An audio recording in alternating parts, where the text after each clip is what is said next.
I'm Tom Leonard. I'm the host of the Gamers Change Lives podcast.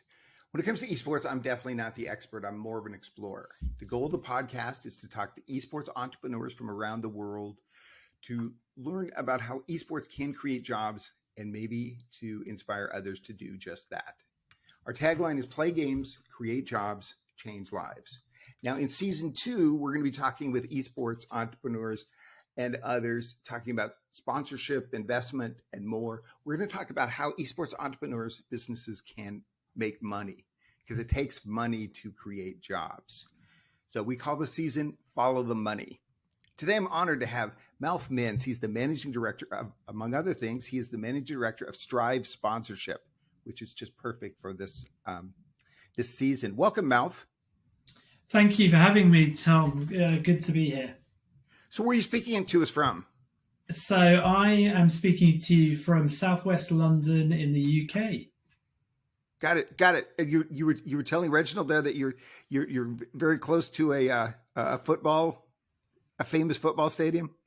Correct. I mean, depending which part of the world you're from, football or soccer, I'm almost equidistant between Chelsea and Fulham football clubs. So a little closer to Fulham than Chelsea, but both within walking distance. Got it. No, I always brag that I'm right here in Burbank and I'm in walking distance to Disney and Warner Brothers. But you probably, in the sporting world, that's probably a pretty good location. Although, yeah, for sure. Although there's been similar storylines in the world of Chelsea recently as probably Disney and some new American ownership there. Actually, I think both clubs are owned by Americans now. No, that's one of the things that's interesting. We'll talk in a little bit about traditional sports and esports and the connections between them, because I think that's one of the great things about your background. You've been in both. But first, I wanted to talk a little bit about how did you get started into gaming and esports in particular? Was there a PS1 involved? Do you know what? There wasn't. God, I'm going to show my age here, but I am a Commodore 64 and Amiga kind of generation of where I started my gaming journey. But in terms of esports specifically, I came across the word esports and the concept of competitive gaming when I was on a flight about 15 years or so ago. And as somebody that games casually myself, it just intrigued me. I watched a documentary about it, and I can't really recall the name of the documentary now, but it heightened it into my, kind of mind. And every time I read about it from then on in the paper, I was drawn to the conversation. And then 2015, I started to see a greater gravity of discussion around the area. And that was for me then the point to start to dig deeper and understand if it had reached a level of maturity whereby my own knowledge and skills might be able to offer value to the industry. And so I then spent about just under 12 months researching the ecosystem and how things sat at that time before I started to proffer an opinion and do client work in 2016.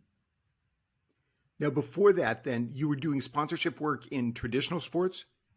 Correct. Yeah, I've worked in traditional sports and entertainment, I should say, across music and film for about 19 years now. So, I think I saw you were doing a lot of racing. Bicycle racing? I've done a variety of things. I've worked in soccer, I've worked in rugby, I've worked in sailing, I've worked in Formula One, I've worked in cycling, as you say, Tour de France kind of side of things. I've worked across a whole plethora of different sports and a few Hollywood movies, probably the most famous, The Holiday with Cameron Diaz and Jack Black. All kinds of fun things. That's great. Yeah. It's always makes it a little more interesting. What other kinds of things would you say are similar between traditional sports and esports when it comes to the sponsorship side? Yeah, ultimately, I think sometimes people overcomplicate sponsorship. The fundamental pillars of what is important is true in sport as it is in esports, as it is actually in anything. It really comes down to objectives. What are the brands trying to achieve? Ultimately, it's a marketing platform, right? So understanding what they're trying to achieve, that is as similarly important in sports as it is in esports. Secondly is the brand. What does it stand for? What's its identity? Understanding that in esports is as important as it is in sports. And fundamentally, understanding what the audience is as well. Like I say, it's a marketing platform, and it's important to understand who you are targeting. And what types of audience. I think often people, when I see them talk about audience, they talk about it as a single entity when really it's multifaceted. And I think that's really crucial to understand when you're looking to monetize your audience, is while you may have even similar demographics, their behaviors can be quite different. And actually, you may find that some elements of your audience have no value to sponsors, while other elements of your audience have great value. Now, they may not be the biggest parts of your audience, and so quite often they're not spoken about. A lot of people default to trying to pump out big numbers because they think that's what brands want to hear. But essentially, the principles of each are the same. You're just dealing with differing details. No, I think that's a good way to look at it, because a lot of times here on the podcast, we're talking to people from around the world, people in emerging markets, and obviously London, it does not qualify as an emerging market there. But I think the things that you're talking about are universal when it comes to sponsorship. So the same kinds of things that you're talking about, knowing your audience and so on. It's the same thing in Ghana, same thing in India, same thing in Latin America, and same thing in the United States. And it's just pretty universal. It is for sure. And I think the only thing I'd say is the way that people buy is sometimes quite different. So the way I say that is, so nothing there that I've said is, and this does kind of differ a little bit from geography, those principles between sport and esports are similar, but sometimes people put more value on an element than they might do in another country. So in the US, scale of audience has more value on the buyer side than it does, let's say, in the UK, where it's not necessarily about scale, it's more about the level of traction you have with that audience. And I'd say there's even differences within Europe. Often scale happens, is important within, other countries within Europe, but isn't as important in the UK. And then if you look at something like Italy, the brand reputation of who you may sponsor is really important. In Italy, a lot of business is done on relationships. And so how a brand is perceived is really valuable to them. It's probably why they've got lots of luxury brands like, Ferrari, let's say, that the prestige that a brand brings is really vital in purchase decisions. No, I think that's really an interesting way to look at it. It's like, so do you find that esports is a good way to build prestige? I think prestige is a funny word. I think prestige, if you look at it, is really talking about luxury, and I guess people with higher disposable incomes. Traditionally, esports has been targeted at a younger demographic, or should I say, it's not been targeted at, has been engaged with by a younger demographic. And this is a generalization, but that younger demographic's disposable income hasn't been as bigger as an older demographic. And that's purely, an output of age and them being earlier in their careers in general. Now, obviously, there are anomalies in all of this. But I think luxury brands where they've looked to get involved, if you look at, Louis Vuitton and League of Legends and Tiffany's more recently, I think some of those aren't about trying to monetize those relationships right now.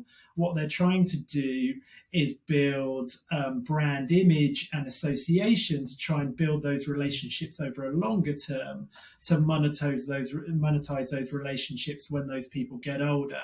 That said, esports is maturing too, and its demographic and its audience is changing. It's skewing older than it was, 5-6 years ago. Some of that's the nature of the gamers and people that have been following esports are getting older, and some of it's a case of just actually the passion point of esports, especially with COVID as a catalyst to accelerating its growth, is now reaching a broader audience and has started to attract, if you like, a more casual watching audience who may not play but consume it as an entertainment product. So who are the typical esports sponsors, would you say, if there is such a thing? To be honest, I don't think there is such a thing. I think there are certain categories maybe that have been more prevalent than others. And you always hear about the delineation between endemic and non-endemic sponsors. And look, that's, if we take endemic and non-endemic, whether you're talking about esports or cycling, let's say, the way that those, sports mature is very similar. Endemic brands are always the first to market because they're part of the industry and they see it, and their products are very much front and center, and they understand the value of what it is. As that industry matures and broadens, that's when you start to see non-endemic, and they're more interested in, if you like, audience at scale, and they start to really invest more from a brand standpoint than always a product standpoint. I think in terms of early adopters, you'll often find consumer goods companies. You look at Red Bull, you look at Coke, you look at those kind of sides. They're often engaging with younger audiences in music, in film, in fashion, in other areas. And so they're constantly looking at cultural changes. So they're often earlier to market. So we've seen that in esports. Later to market are more your financial services brands, your bigger, more, I guess, traditional brands. Maybe a little surprising has been how early to market some of the luxury fashion brands have been. But I was going to ask you about that because you see them showing up in some of the most unlikely places, and it's just like I'm just really, really convinced that someone who's watching League of Legends is not out there buying a Lamborghini, but they are seeing Lamborghini being promoted.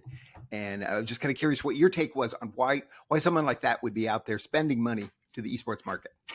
Do you know what it is? I think there have been a few early adopters. So, Louis Vuitton, to an extent. Gucci has been doing quite a lot in gaming, not so much on the esports side. And I think what that does is then within that luxury industry, it starts a conversation about, I guess, a new area that if you've got one or two big brands involved, makes their peers start to sit up and look and examine what they may do. So I should think that Louis Vuitton and Gucci have been catalysts to the broader luxury interest that we've seen, and that there's maybe been a little bit of a bleed, if you like, from the gaming sector into the esports sector.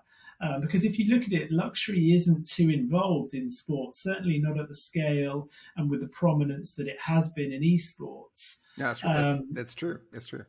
Yeah, and I think, as I said, these are real brand. They're really trying to brand build, for future opportunities. But also, I think certainly digital fashion has been at the forefront of monetizing digital goods. And that being a new category for them. And look, we're seeing that all the time with, direct to avatar propositions and everything we've seen with NFTs. And I think that whole category is far more aware of the opportunities for them as a company, let alone them as a sponsor. And so that's why we've seen a lot more prevalent luxury brands than maybe we have in other categories. We've yet to see, if you like, Unilever or people like that start to develop their own digital goods. Whilst we have seen them doing sponsorship and other sorts of things, they're not really looking at it from a revenue generation standpoint like luxury goods are. One of the things that I found in doing a little bit of research for our discussion today was go out on the Strive sponsorship webpage. You have amazing insights.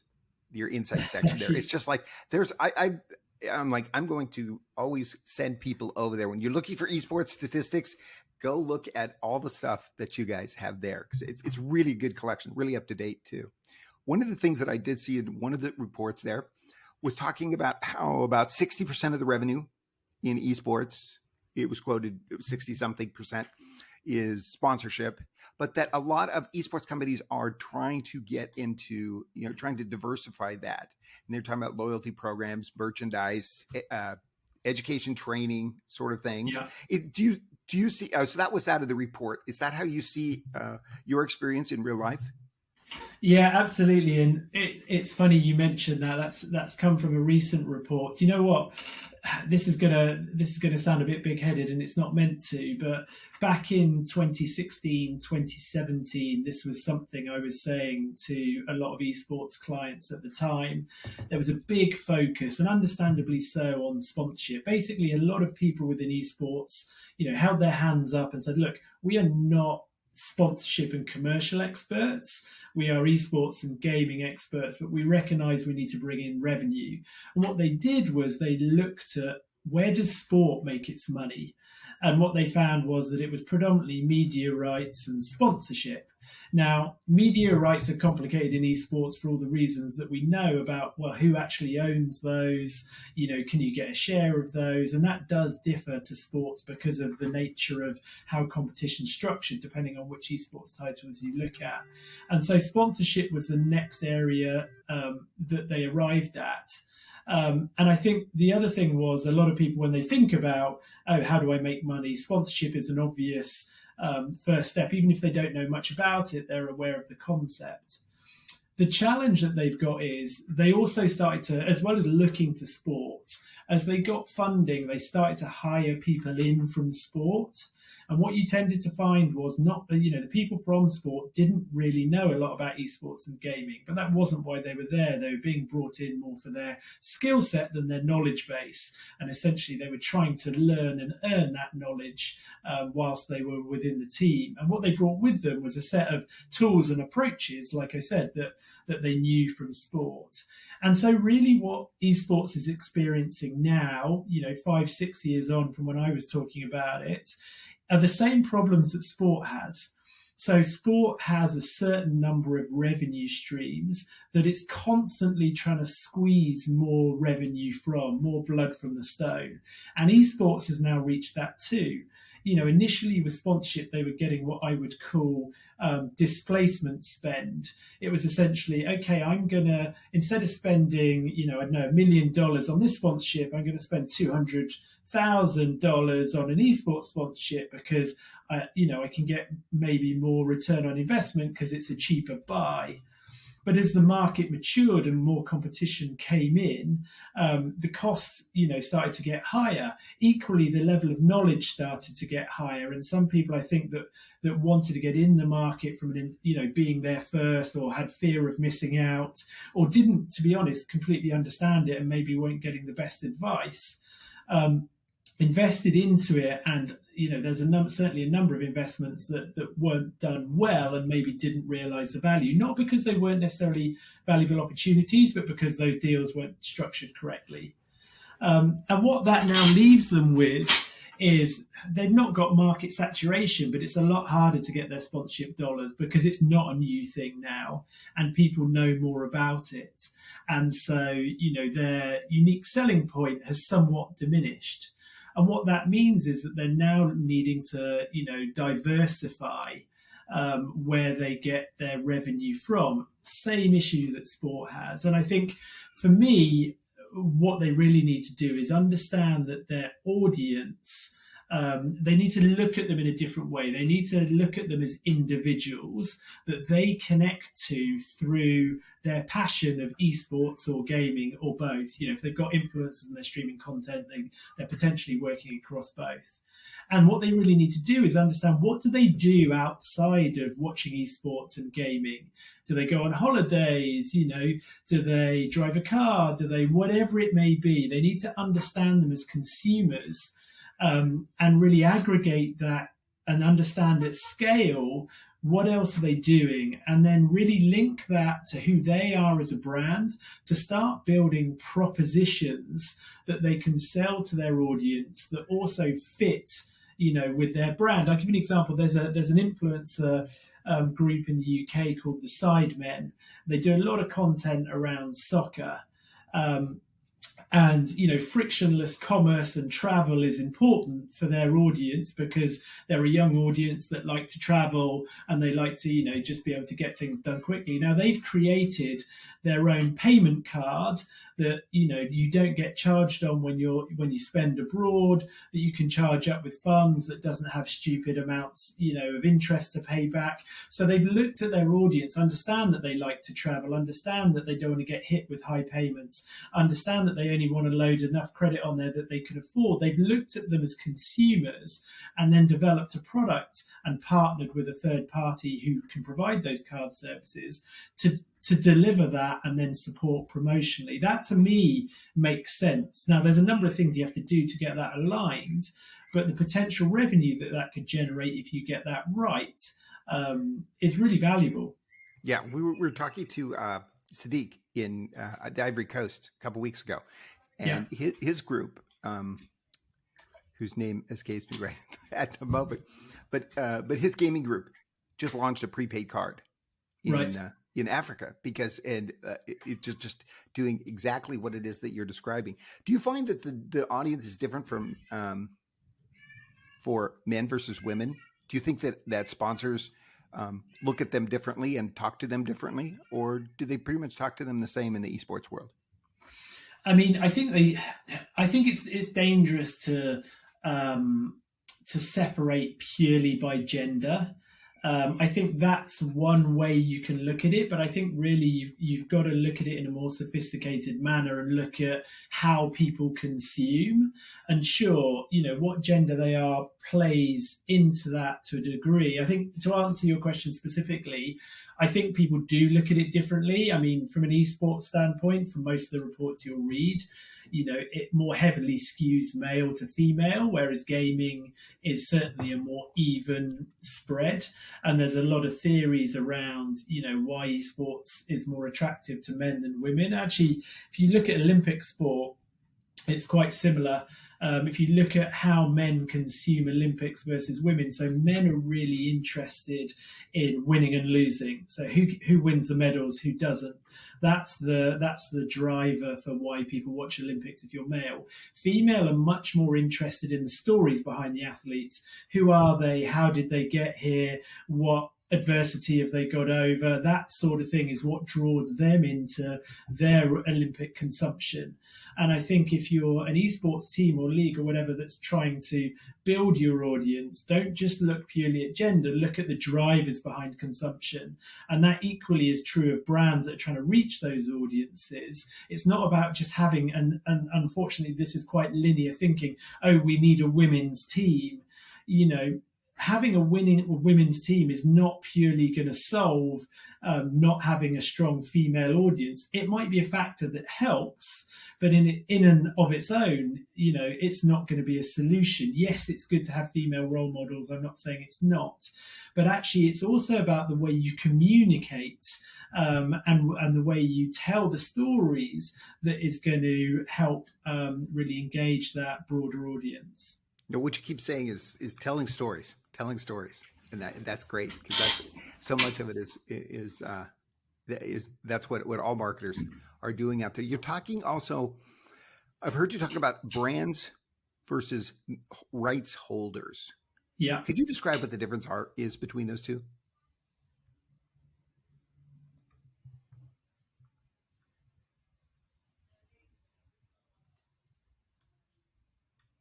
Hey, Tom, I think I dropped out then. Oh, okay. Yeah, I didn't know if it was me or not. Now we'll I got as far as you talked about brands and rights holders, and then it froze. Okay, yeah, because I was just kind of curious, because when you talk about brands and rights holders, what are the difference between those two? Okay, so very simply, rights holders I would break down into teams, leagues, federations, broadcasters and governing bodies. They're essentially people that are trying to attract investment, be that through sponsorship or anything else. They own commercial rights that they are trying to monetize in some way. Brands are one of the ways that they monetize. They're the people that invest their money into rights holders. Essentially, rights holders own the relationship with the audience, and brands are paying to reach that audience that they have via an association with the rights holder. Got it. Got it. So they're both, in most cases, they're both trying to do the same thing. They reach out to that audience. They're both trying to reach the audience, but rights holders own the relationships and brands are paying the rights holders to do it. So let's give an esports example. G2 is a rights holder. Blast, is a rights holder. Riot is a rights holder. They all own relationships with an audience. They all have direct ways to engage with that audience. Pringles or Coca-Cola or Red Bull are brands also trying to reach that audience, but they pay G2, Riot, Blast, whoever it may be, for an association in order that they can reach the audience because they're the ones that own, their own fan relationships. Yes, and one of the things that we always keep hearing is that sets esports apart from traditional sports is the fact that you have publishers who own the IP out there. I mean, no one owns baseball. No one owns football, whatever flavor. Exactly. Out there. So there's no one that comes in with such a different viewpoint and power position into the that you have to work navigate. Yeah, and look, that differs by game title, right? Because if you're dealing with Riot and Activision, that I would call a more centralized approach where they're very active in their ecosystems, compared to somebody, like a Valve, who's, more laissez-faire, and, you've got more third-party event organizers. There's very different kind of rules of engagement. And look, there are challenges to having publishers involved, and as you say, they obviously own the IP and so essentially can govern everything, but equally there are also benefits. They are great consumer businesses in their own right, so the potential for the access that they can give you by working with them is potentially a lot stronger than working with traditional sports rights holders who, perish the thought, are often not as sophisticated, I don't think, as a consumer business like a Riot or Activision or Valve might be. No, I think that's true. I think one could point to a lot of examples of that happening. In your experience with across different industries, especially film, music, entertainment, because one of the things I always go back to is, for large part, esports is entertainment. Esports is playing for an audience. And so there has to be that feeling of entertainment out there. When you're talking about telling stories or whatever, do you think film, entertainment, movie, TV, and music, marketing connect well with esports? Do you think that there's kind of a disconnect there, a missed opportunity? I think there's certainly early on there was some deals done. I think the last Bourne film, they did some advertising through some of the Face It live events in Europe, and I know Warner Brothers have done some stuff as well. I think, in short, there's a great opportunity to tap into music marketing and film marketing budgets, to try and open those up to via esports teams and competitions, and them to become platforms to essentially connect to the audience, to get sell more cinema tickets or streaming services or whatever it may be. I think they haven't traditionally been big sponsors, because if you think that of the nature of a music album or of a film, they have super quick turnover cycles of when they're promoting those films, and sponsorships you tend to need to have a longer relationship to get value from. As a consequence, what you see in film and music is what we would term more media buying than sponsorship. So media buying at its purest is buying adverts rather than, if you like, buying a relationship. So I think where the opportunity for esports is essentially potentially influencer deals. If you've got an esports team and you've got, content deals with your influencer team, I think there's an opportunity. If you're a tournament, I think it's, pre-rolls and and that sort of stuff. It's an advertising proposition rather than a sponsorship proposition. The thing I'd say though as well is advertising budgets tend to be bigger than sponsorship budgets, and they're spent far more frequently. So that is for me an under-tapped revenue stream. And I think often misunderstood. A lot of stuff is sold as sponsorship when actually it's advertising.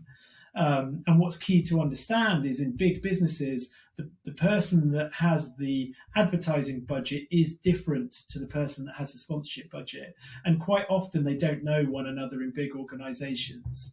And I think the third element that's under-tapped, if we're talking about sponsorship and we've just talked about advertising, is corporate social responsibility. So certainly within the UK, that is pre-tax spend. What I mean by that is if you spend money on corporate social responsibility, you're able to spend revenue that has yet to be taxed. So as a corporation, you're saving about 30%. It's a more efficient spend, whereas marketing spend is after tax spend. Now, if you look at sport, and again, I'm going to use an EPL example here, but I'm sure it's true of, American sport and whatever else as well, is there's a lot of using sport in the community. It might be about life skills. How can we teach better communication, better team working, resilience, overcoming adversity? All of those things can be extrapolated and esports could be inserted within that, and the same thing's done. A couple of years ago, I spoke to City Football Group, who own Manchester City and New York City and a number of other clubs around the world. Obviously, they've got to deal with FaZe Clan over in the States. And we talked a lot to them about how they could use esports to build connections with local communities, where actually they could reach people that have an overlap with football fans, but equally who are completely different, and they could broaden their brand relevance. So yeah, I think there are three different options there, and certainly CSR and advertising are under-tapped. Now, I really like what you're talking about, the difference between advertising and sponsorship, because it is a subtle difference to people who have not been in the business, but on the inside, you're right. I mean, over here at Warner Brothers, where I was working, it was like, if you're going to do sponsorship, you're talking to a marketing person. If you're talking about advertising, you're talking to someone else. And that the advertising person has tons more money than the marketing person. It's just like the money that is spent on advertising, particularly in an international market on the theatrical side, is just unbelievable. For sure. And quite often it's agency spend rather than brand spend. So in advertising, agencies, big global media agencies are often controlling the spend. Yes, we were working with I think Omnicom. Yeah, they may still be at Warner Brothers. I don't know, but yeah, that's who we would work with on any kind of advertising spend. And actually, I think one of the things there's probably an opportunity for people to get more familiar with agencies like you're describing, but also to be a resource for agencies to learn more about esports, because I will bet that there are lots of agencies out there that are always looking for more ways to spend the client's money, which is their role, and esports may be an untapped part of that. One of the things I want to talk about is, let's say in our audience, we have a lot of people who are out there who are looking for sponsorship. They're either teams, they're tournament organizers, and some of them are going to be, little tiny, hey, we need $100 for this weekend's prize pool sort of thing. And others are going to be a little bit larger. And of course, your background is on certainly the large things. But one of the things that caught my eye recently is I believe that Anubis in Egypt signed a deal with Mercedes-Benz. And It's like, okay, so some people are thinking big and making it pay off. What would you say to someone at an esports enterprise that's looking for a sponsorship? What's the best way to find a sponsor? So I think the best place is probably to start with approach. If I look at the common problems, I say problems, or the common approaches I see from, if you like, smaller or less developed teams in how they approach sponsorship. The first thing I'd say is the way that they go about it is wrong. The first conversation with a brand, once you've, let me start. You need to start with looking at who is our audience? Look at yourself to start with. Who is your audience? Get an understanding of that. And look, I understand that costs money. So, how can you do it cheaper? And some of it's just looking at analytics of your own social channels. Some of it might be putting out a simple questionnaire, that's free to do, and you just get responses to just understand, who are people, how old are they, what are their annual incomes, just basic information. You also need to be clear on who you are as a brand. And I mean, what is your objective? What are you trying to do? And don't try and say things that you think other people will want to hear. Really, what are your objectives? Where are you trying to go? What's your vision to do that? Sorry to interrupt you. Can you repeat that? That is really, really important. Not say what you think the other, just what the other person wants. Yeah, don't, when you're setting your objectives, let's say you're an esports team, what is your vision? What is your ultimate purpose? Being very clear on what you're trying to achieve. And that needs to be true for you. Don't just say what you think other people want. People will see through that really quickly. You need to really be behind it and believe in it. And if you have that vision and then you have some objectives that support that, it's quite a good base to start. I'm going to go back to a cycling example, and I do this because Team Sky were a Tour de France cycling team. We created that from nothing. Now, so we had nothing to sell, right? But what we did have to sell was a vision. And what our vision was the UK, Britain had never had a winner of the Tour de France in the 104-year history. And so our vision as a British team was we want to win the Tour de France within 5 years with a British rider. That was our objective. And then that was what we called our performance objective. And I think there's an important distinction here. That is what we wanted to do in competition. We also had what we termed legacy objectives. How are we going to influence the culture of cycling within our country? Not just about winning, but actually about feeling. And so we had another objective was we wanted to inspire 1 million more people to ride their bikes regularly. So on the one hand, we had this performance objective, and on the other, we had this more human cultural objective. Now, that was our vision. We hadn't done it, but that's what we were shooting for. And so when we'd go and talk to brands, we were like, look, our ambition is to do this. This is what we're trying to achieve. And everything we're going to calibrate is to try and achieve these two objectives. We want to not just win and change history, but we want to have a positive impact on the country around us. And everything we're going to do is going to be calibrated towards that. Is that something you want to be part of? Is that a journey you want to go on? Is that, we aim to achieve that? Is that something you want to be able to shout about that you're contributing to? And hopefully in 5 years' time have claimed part of the success in driving, because that's then a complete shift in performance success as well as, culture. Everybody loves a winner, but equally everybody loves somebody who does something that has a positive impact. And we got global brands on board on the basis of we love that vision, we want to be part of that, and we can see that the other people you've got involved are great brands as well. We want to be part of that family. So I think going back to your question, don't worry if you're small and starting out. Have a vision, have something that backs it up, and then sell the story. But to do that, you need to be clear on your objectives. You need to be clear on what your brand stands for. We talked about luxury earlier. You luxury, are you more mainstream? What's your brand identity?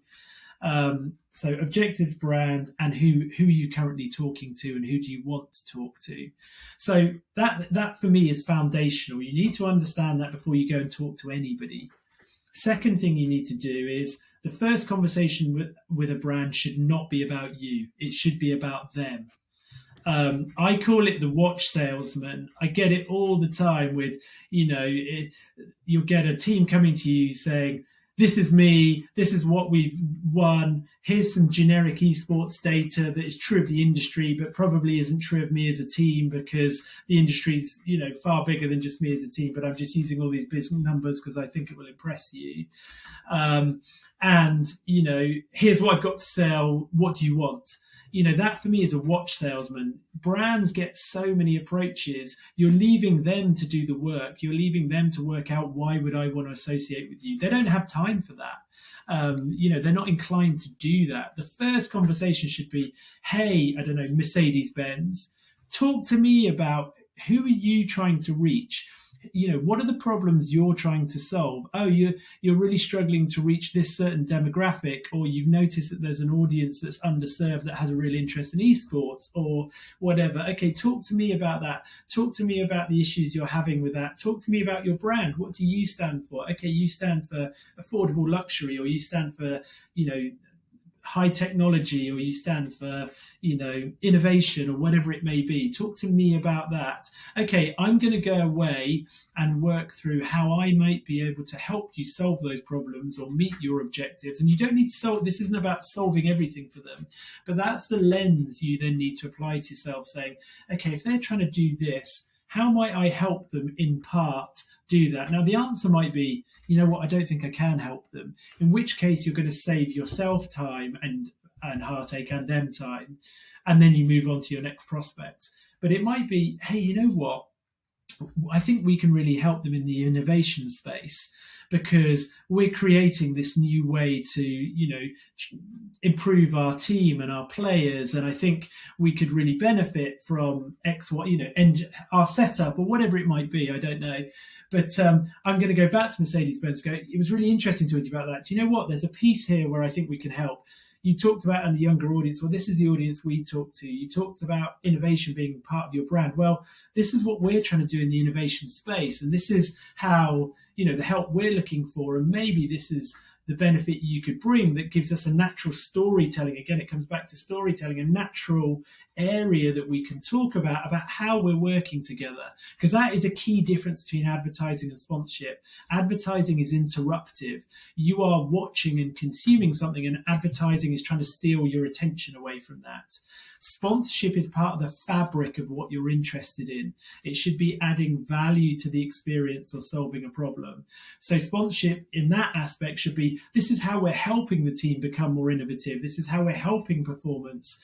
We're using our expertise in, human performance in, I don't know, it might be in Mercedes-Benz, how you're sat and how that optimizes performance as a driver might be how you're sat at your computer and how that optimizes performance, over when you're sat there for a lot of hours to prevent fatigue and therefore enable you to respond quicker to stuff. I'm just picking that as an example. No, all kinds of great things there. What I really liked hearing you talk about was when you mentioned the person looking for the sponsorship is putting the work back on the brand. And that's exactly what we heard from Luca Tacconi, who's Red Bull. He works in Red Bull South Africa, and he was talking about that streamers will come to him for Red Bull money. He said, and so much of the time I'm just repeating what he said, but he's like, they come to him and they say, I think with your money I can become really, really big, and it's putting the work on Red Bull to give him the money and then to help him become big, which is just the opposite. And just like you're describing there, it's like what works for him is when someone comes and they've already done their homework, they know what they have to offer and they know how that offer fits within Red Bull. Can you talk a little bit about time frame? Because a lot of times it's like, well, we've got a big event coming up this weekend that we could send someone to Australia if we get some money. So we need a sponsorship by Saturday. So, which, there's a lot of people that could fall in, and a lot of good people have fallen that category. I'm not pointing anyone out. For sure. You make a good. But on a time frame, what's the best way to approach sponsorship? You make a good point. And do you know what? Time frame is something I was going to go on to talk about, but I didn't want to talk too long on that point. But if you think about it, so if you think about budget cycles, so in general, brands, so potential sponsors, they tend to have 3 different budget cycles depending on the company. So the most common one is a financial year will work April to March the following year. And then some people work on a budget cycle of calendar year, i.e., their new budget starts at January 1 rather than, April 5. And then you've got a few, and this is quite popular with American businesses, that will work July through to June, will be their budget cycles. Now, the reason I tell you that is, if you know that those are the budget cycles, the planning for that budget happens beforehand. So if we're looking at, the most common one, the April to March financial year, generally people start planning activity for the following year around September, October time. They're starting to go, okay, right now. Yeah, exactly. I need to start looking at, what am I going to do next year, and how much money do I need for that? Because essentially they have to put business plans together to then bid for that budget quite often. And even if not bid for it, they've certainly got to plan it. And that all needs to get signed off. Now, in reality, that tends to get signed off in the new year. February, March time is when stuff gets signed off. And then what they have is, they're like, right, I know what my activity is going to be, and I know I've got the budget against that. Now, what they will also have is a contingency. But contingencies are never big enough, because there's always unplanned activity or things go over budget. So to your point, Tom, if somebody comes to you and says, whether it's next week or next month, I've got this thing, do you want to sponsor it? Really what you're asking them is, have you got anything in your contingency budget that you can put to this? Now, contingency will always be small, and it will always be even more fought after than planned budget. So to your point, you need to be thinking about next year's events now, and you need to be going and talking to brands about the opportunities next year, not next month, because they just won't have the money available. Because it's not just about having the money, it's also about having the time. If they've got all this other activity planned in, even if they can flip you $5,000 or $100 or whatever it is, they might not have time to get value back from that because they're too busy with other planned activities they've got going on. So yeah, you need to plan ahead rather than just thinking, God, I need to go there last thing. And the other thing I'd say is, if you are saying, I've got something sponsored this weekend or next month, what you end up doing as well is undervaluing yourself, because you're so desperate to get cash in that you end up just asking for a minimal amount. It's then very hard to go back and say, oh yeah, can you sponsor this event next month? Can do it for $500. If you want to sponsor it next year, it's $5,000. And then you go, okay, well, what's the difference between this year and next year? Oh, nothing, other than I'm really desperate because I haven't got any sponsors in. So yeah, you've got to be really careful about actually killing your value for future years. Yes. And one of the things I always tell people is, some of the best advice is look for a sponsor when you don't need a sponsor. And start working on that relationship. And in creating that relationship, I think one of the things that people in esports have an advantage of that maybe some other people don't is you have some really exciting events that you can use as a calling card for what it is that you're doing. So especially if there's a local potential sponsor, it's like the next esports event, live event that you have, that you can invite them and their son, their daughter to come and be VIP guests here, even if they haven't sent you any money yet. What does it cost? Those 3 seats cost you? But it's just in esports and in gaming, really, it's just such an advantage to have such an exciting thing to be working about. I could keep talking here with you, all kinds of great things. But one thing I did want to talk about here before we have to wrap up is the Olympics. You mentioned the Olympics. Should the Olympics be, should esports be part of the Olympics? Why or why not?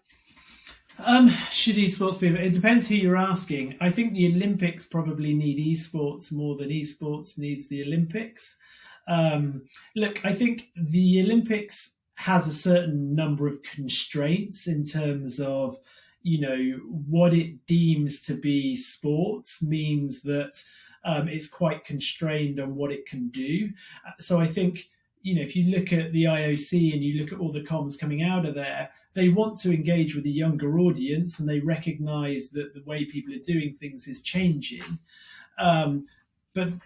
But actually what they're doing doesn't add up to that. So, I've got great respect for what Zwift do in cycling, and there's other, kind of things. But you can call that an esport. Absolutely. I get why people do, but it's not the same kind of esport as League of Legends or CSGO or Rocket League is in terms of scale of audience or type of audience. So just having a sport that is online doesn't mean you're going to attract young people. So in answer to your question, I think there are benefits certainly for esports and certain esports titles to be part of the Olympics. It is a huge global media event with tremendous brand prestige, and I think it could certainly introduce esports to new audiences and provide a whole raft of revenue opportunities.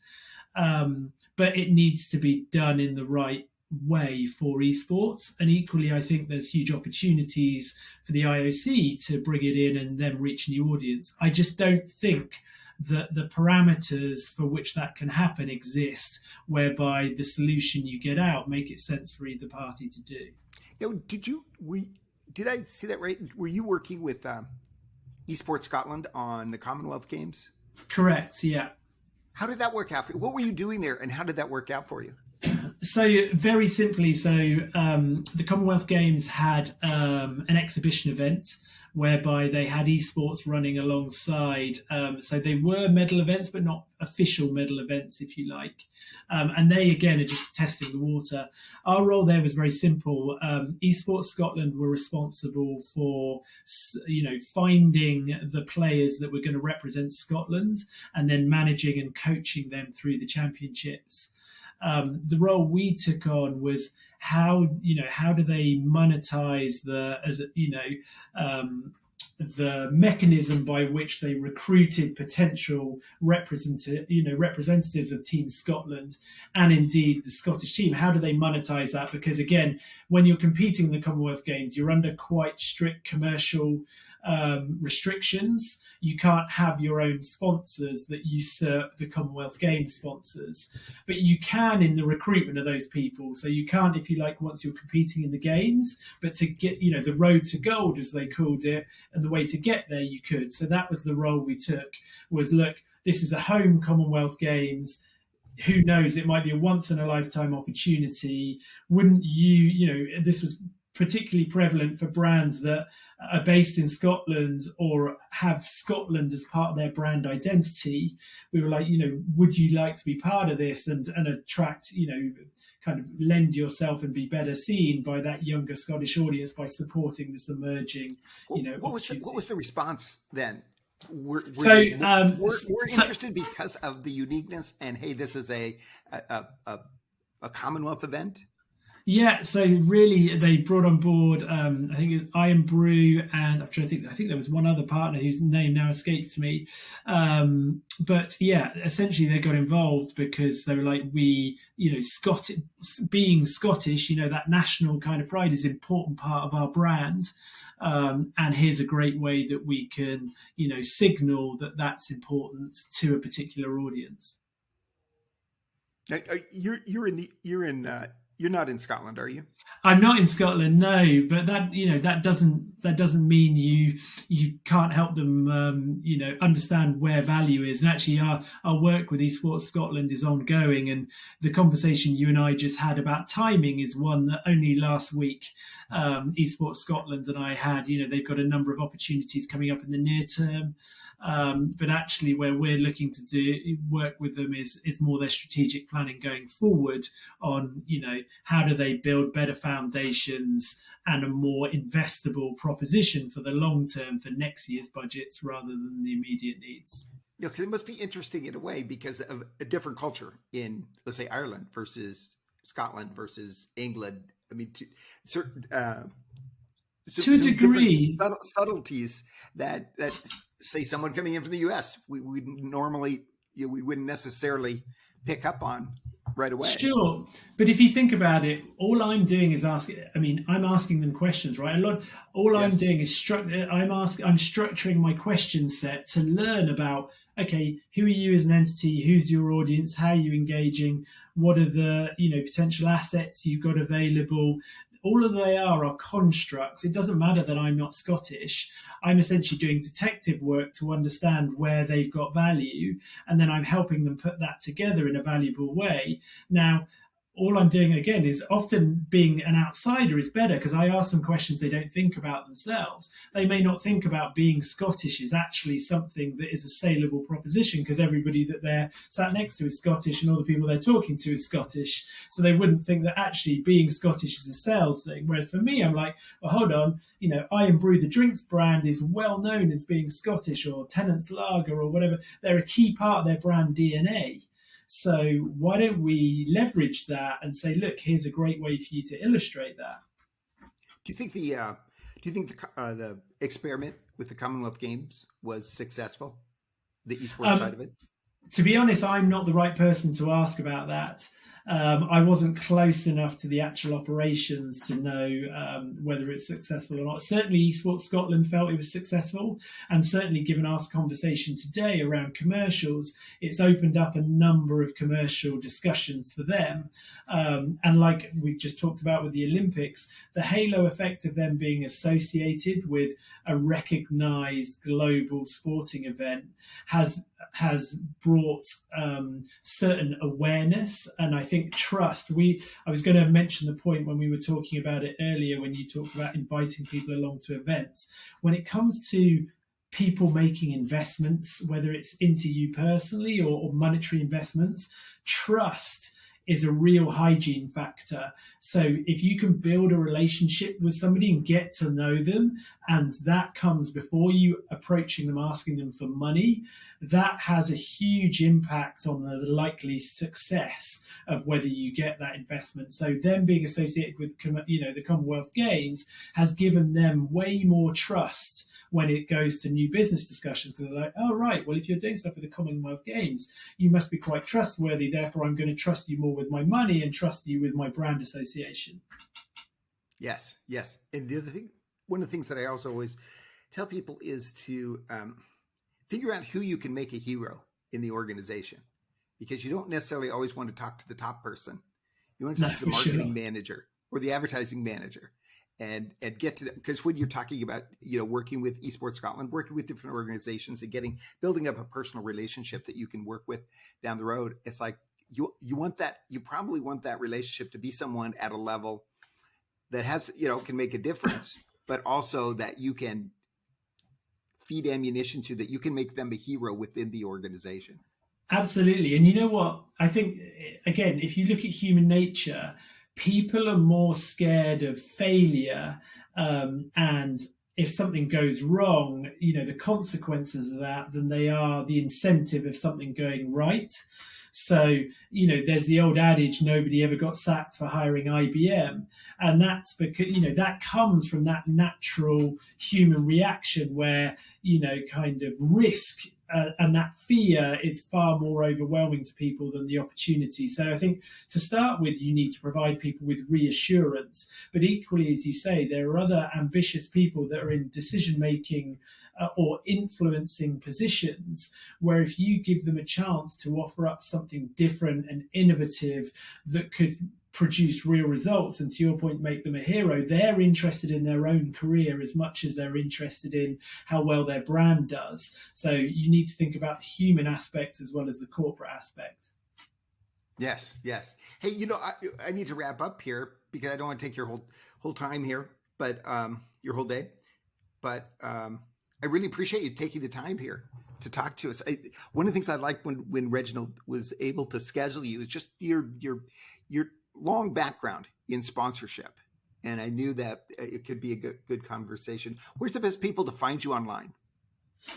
So best place to find me online, I'm on LinkedIn. Malph Mins, I've got quite a unique name, so it's pretty easy to find me on there. StriveSponsorship.com, as you said earlier, is our website, and @StriveSays on Twitter. Great. So everyone listening, thanks for listening. This is the Gamers Change Lives podcast, season 2, Follow the Money, play games, create jobs, change lives. Thanks, Malph. You're welcome. Thanks for having me, Tom.